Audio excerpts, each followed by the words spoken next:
ரொம்ப டயர்டா இருக்கு. இயற்கையான டேட்ஸ், பாதாம், பிஸ்தா, கேஷு அண்ட் ஹனி கொண்டு தயாரிக்கப்பட்ட லயன் டேட் நட் பைட்ஸ். விஜய்க்கு கவர்னர் அழைப்பு விடுக்க வேண்டும் என்பது போல ஒரு அறிக்கையை வெளியிட்டார் ஸ்டாலின். ஆனால் திரைமறைவில் விஜய்க்கு எதிராக வேலை செய்தார் என்பதை கம்யூனிஸ்ட் கட்சிகள் ஆதாரத்துடன் அம்பலப்படுத்திவிட்டன.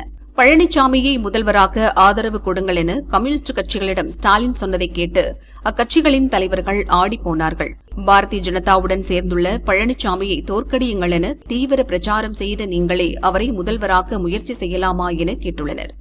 அதற்கு ஸ்டாலின் நிலைமைக்கு தகுந்தவாறு முடிவெடுப்பதுதான் அரசியல் ராஜதந்திரம் என கூறியுள்ளார்.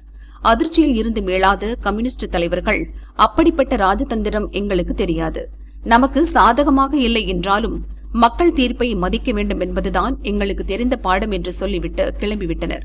பொதுவாக ஸ்டாலின் இப்படி அந்தர்பல்ட்டி அடிக்கக்கூடியவர் கிடையாது.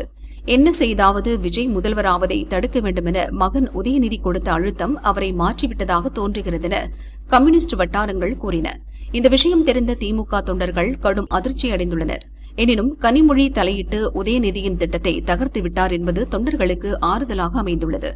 50 ஆண்டுகளாக எந்த கட்சியை எதிர்த்து அப்பாவும் நீங்களும் நானும் கோடிக்கணக்கான உடன்பிறப்புகளும் போராடிக் கொண்டிருக்கிறோமோ அதே கட்சியை ஆட்சிக்கட்டிலில் அமர்த்த நாமே துணை போனால் திமுகவின் தொண்டர்கள் மட்டுமல்ல தமிழக மக்களே நம்மை மன்னிக்க மாட்டார்கள் என்று கனிமொழி பலமாக அண்ணனுடன் வாதாடியிருக்கிறார். இதை கேள்விப்பட்ட திமுக நிர்வாகிகளும் தொண்டர்களும் அலை அலையாக போனில் கனிமொழிக்கு நன்றி தெரிவித்து வருகின்றனர்.